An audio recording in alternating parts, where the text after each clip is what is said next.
On a day in early April 2026, in a quiet neighborhood in Wilmington, North Carolina, a concerned neighbor stepped outside his home and noticed something unusual happening on his street. This is not right at all.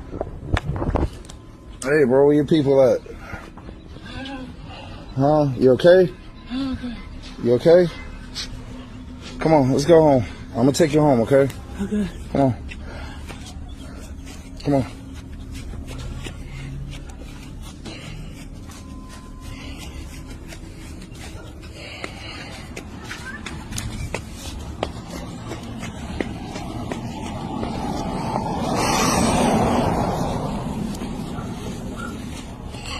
Thank you. You okay? Yeah.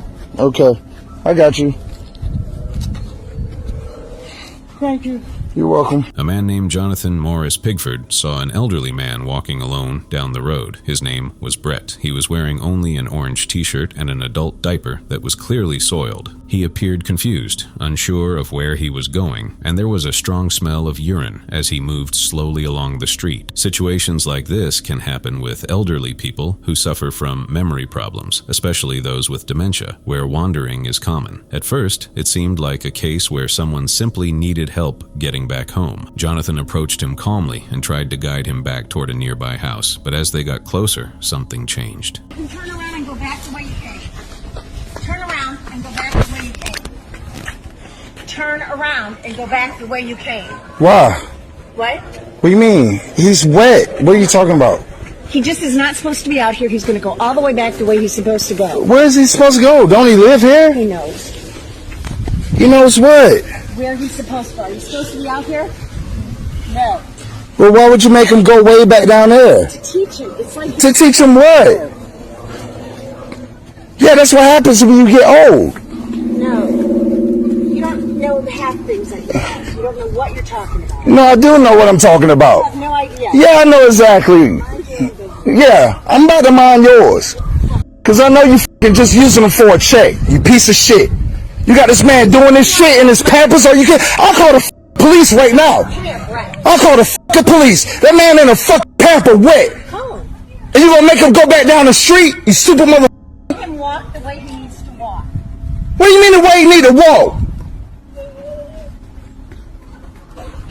The woman was later identified as Deborah Porter, Brett's sister and primary caregiver. At that point, the situation no longer felt like a simple misunderstanding. Jonathan began recording the interaction and informed the police. The conversation quickly became tense, with him questioning her actions and expressing concern, while Brett remained standing there, confused and vulnerable. Authorities responded quickly. The new Hanover County Sheriff's Office opened an investigation, and a deputy was seen at the home. Social services also became involved. On April 9th, Brett was taken from the house by ambulance so he could receive further medical care and evaluation. Deborah Porter later acknowledged that her brother needed proper memory care and skilled nursing support. Jonathan Pigford created a fundraiser to help Brett, saying the money would only be used once he was confirmed to be in a safe place. He also asked people to stop harassing Deborah, stating that the situation had already improved. Thank you for all the love and all the support, and I just talked to a detective about an hour ago, so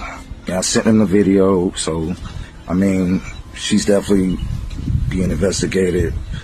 It was the sheriff's department that called me, so, you know, I'm just thankful to everybody that showed the love. It's a sad situation, but hopefully you just get put in a better situation, so thank you for all the love. As the footage spread online, it drew strong reactions from viewers. Many expressed concern about how Brett was being cared for, asking questions such as how a sister could treat her brother in a way that shouldn't be. As of now, no arrests have been made, and there has been no final legal outcome. The case is still being reviewed. Brett was fortunate that someone noticed him that day, but the situation also shows how easily vulnerable people can be placed at risk, especially when proper care and support are not in place. On February 3rd, 2026, at around 1:19 in the morning, a 28-year-old man named Quentin Baker stepped out of an apartment at the Parkside Villas complex in Las Vegas, and within minutes, what began as a domestic situation turned into something far more serious. How's it going? He said that. Hold on. Wait, he said that if you guys come, he's gonna kill me. Where Where is he? He's upstairs in the house. has a gun. He said that if you guys come up there, he is going to kill the baby and me. I never dealt with anything like this. First time it acted like this. Is it the one with the orange light? Yes. Okay. I don't know what to do. Okay. Main priority is my baby. Earlier, Reneka Pate, the mother of Baker's child, had called 911, reporting that Baker had assaulted her and her friend and was now threatening to harm her and their 3-year-old son, Kentra. She told dispatchers he was trying to take the child with him. As officers Jonathan Lowe and Damon O'Donnell were sent to the scene, more details came in, including reports that Baker may have already fired shots in the parking lot. When officers arrived, Reneka warned them that Baker was still inside, armed, and that he might hurt the child if he saw police outside. For a brief moment, everything remained still, as if the situation could go either way. Then, Baker stepped outside where this happened.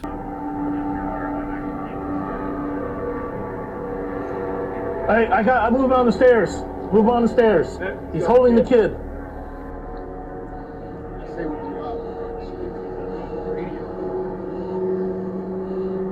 He's heading north. I'm losing sight. I've lost sight of him.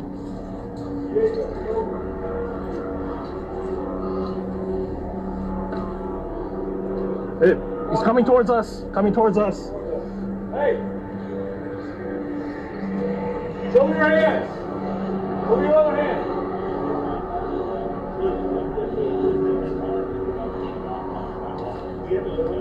Stop!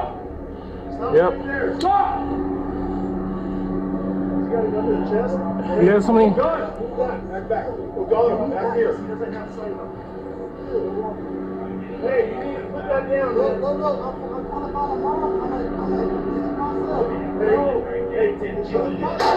Both officers fired their weapons, and at the same time, Baker also fired his gun. In those few seconds, the situation turned from tense to chaotic. Baker was struck, and so was the child. One of the officers quickly picked up the boy and ran him to waiting medical help, covering a long distance in an attempt to save his life. The child was taken to the hospital, but he did not survive. Baker was pronounced dead at the scene.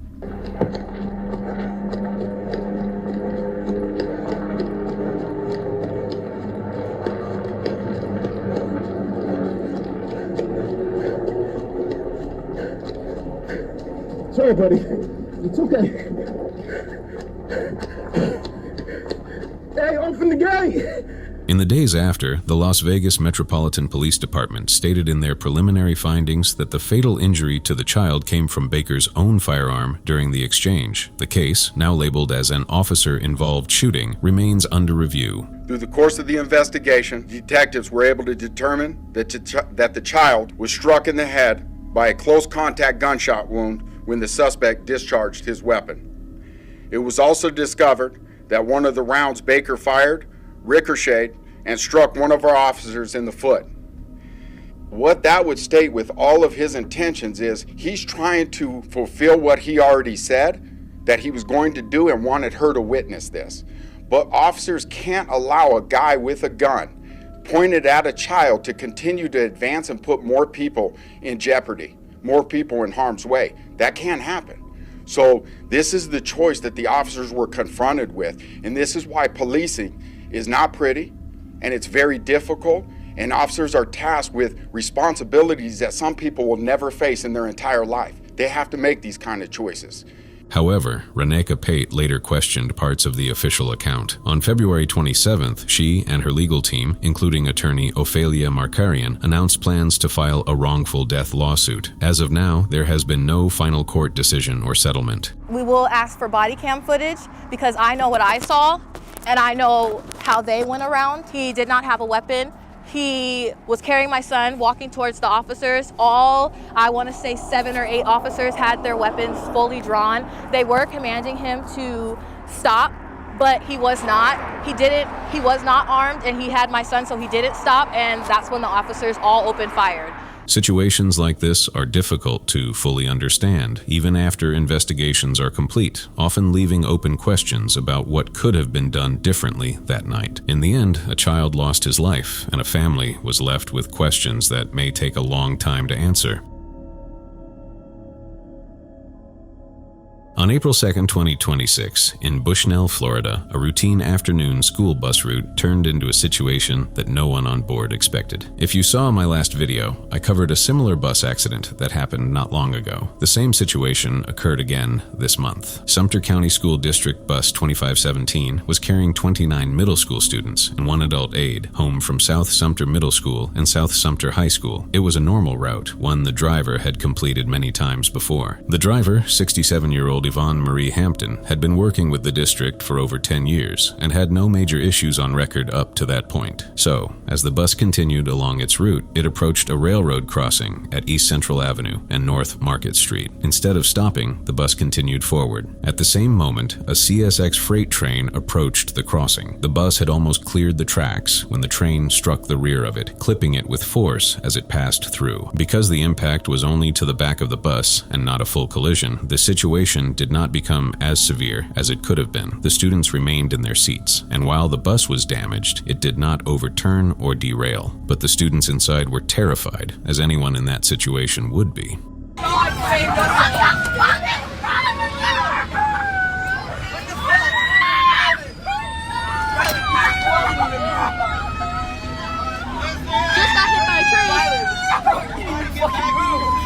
I couldn't move because of my seatbelt.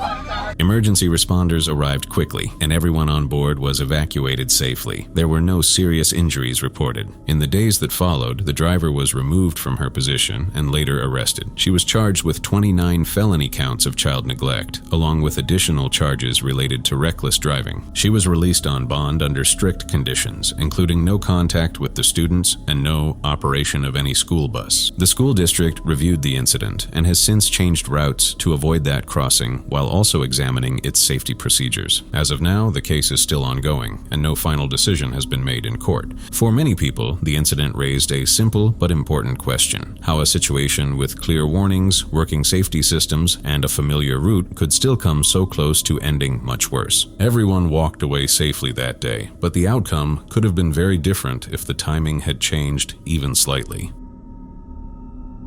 On an ordinary day in early 2026, inside a quiet home kitchen, a woman in Vietnam was going about her routine, unaware that it would become the most tragic day of her life. She stood at the counter, preparing food alongside another woman in a setting that looked like any normal home, the kind of place where daily life feels safe and predictable. For a moment, everything seemed completely normal until it wasn't.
What had been a normal moment turned into concern as she stepped closer, trying to help and understand what was happening. She was rushed to the hospital as quickly as possible, but later, doctors confirmed that she had suffered a fatal blood clot in her brain. Many people who watched the video focused on her movements just before she collapsed, trying to interpret what they meant. Some viewers, especially in certain communities, believed she may have been seeing something unseen, while others understood it as the physical effects of a sudden medical emergency. privacy. Her identity was never made public, and because the incident was medical in nature, there was no investigation, legal case, or outside cause involved. For many people, what stayed with them was how quickly everything changed. One moment, she was standing, working, and talking, and within seconds, her condition shifted without warning. Even in a place as familiar as your own home, where everything feels controlled and safe, the body can change without notice, and sometimes the only difference between life and loss is how quickly those signs are understood.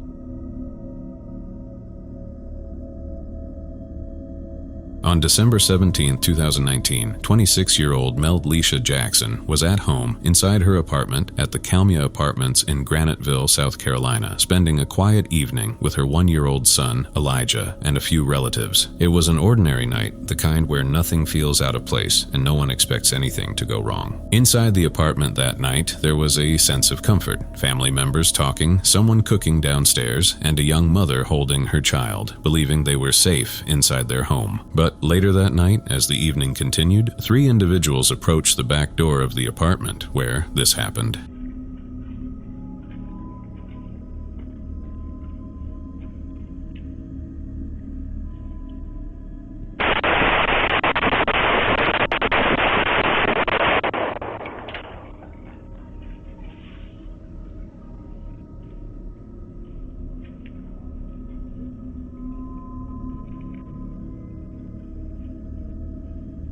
Multiple gunshots were fired directly through the door. Mellisha Jackson was struck while holding her son. Elijah, just 1 year old, was also hit. Emergency responders arrived soon after, but Mellisha was pronounced dead at the scene. Elijah was taken to a hospital in Augusta, where he later died from his injuries. As the investigation began, authorities reviewed the video footage and determined that the people inside the apartment were not the intended targets. The shooting was believed to be related to gang activity, and the suspects had gone to the wrong apartment. In early January 2020, one suspect, identified as Thomas Anthony Henderson, was arrested and charged with 2 counts of murder. He has remained in custody without bond. The other 2 individuals involved were not publicly identified, and no clear final outcome has been shared in the years since. The case at the time raised concerns about safety in residential areas like Graniteville, where families live in close communities, and incidents like this are not expected, and how something like this could happen in a place where children and families should feel secure inside their own homes. Even now, the full picture of that night is not completely clear. What is known is that a young mother and her child lost their lives inside a place that should have been safe, and the lack of clear closure has left lasting questions for the community and the family. On March 19, 2026, at Northgate Station in Seattle, a man stepped onto the northbound platform expecting nothing more than a normal trip on the Sound Transit light rail. It was a routine moment, like any other day, in a place where people gather to catch trains, check their phones, and wait for their ride home. But that day was no different. The man stood near the edge, facing the tracks, watching as the northbound train began to approach the station. From his point of view, everything was calm and predictable. As the train drew closer and entered the station, the situation changed in a matter of seconds.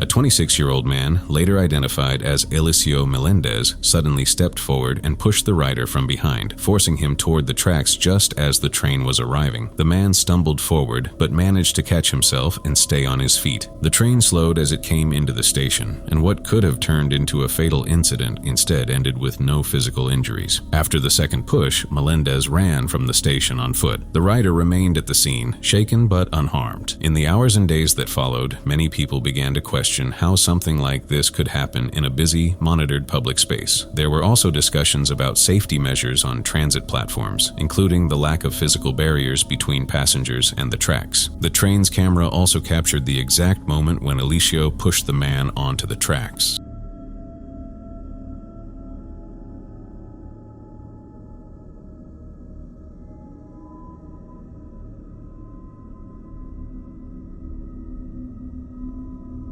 According to reports, Melendez had a history of mental health issues, including a diagnosis of schizophrenia, along with a prior case from 2019 that had been dismissed due to competency concerns. He was later arrested and charged with second-degree attempted murder, and as of now, the case is still ongoing, with a competency evaluation scheduled and no final outcome decided. For the man on the platform, what started as a normal wait for a train became something he likely will not forget. And for others, it shows how quickly things can change, even in places that feel completely familiar. If you stayed till here, thank you so much. If you have any suggestions or a case you want me to cover next, just drop it in the comments.